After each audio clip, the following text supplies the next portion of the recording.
Se on hauskaa. Ihmiset näkee, miten se pyörii.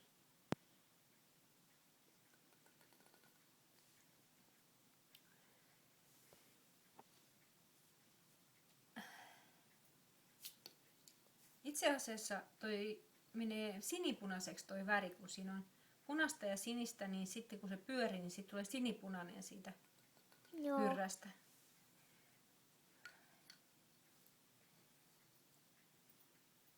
Tässä on hyrrä, joka hakee tasapainon, niin vaikka se aluksi vaapuu, niin sitten se alkaa pyöriä paikallaan suorana.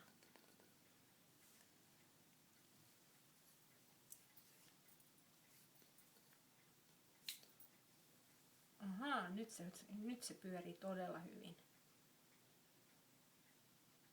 Vauhti hidastuu ja lopulta paljastuu väri.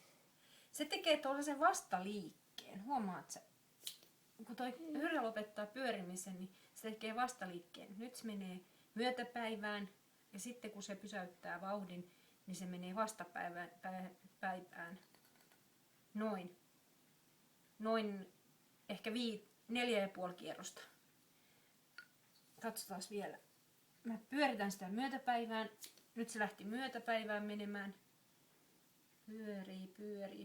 Me ei tiedetä kuinka monta kierrosta se pyörii, koska se menee niin sanankuvaamattoman nopeasti. Nyt se alkaa keikuttaa ja kohta 1, 2, 3, 4, 3,5 kierrosta meni vastapäivään lopussa. Eli jostain syystä siihen tulee tämmöinen vastaliike.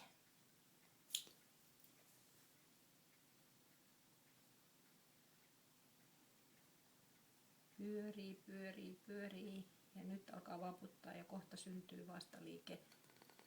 1, 2, 3, 4. Aika hieno. Huomasitko sä? Ja vielä myötäpäivään. Hakee tasapainoa. Nyt on tasapaino. Ja nyt alkaa vauhti hidastua ja pyörii. Ja vastaliike 1, 2, 3, 3-4 vastapäiväliikettä tulee. No niin, saiko sä filmiä?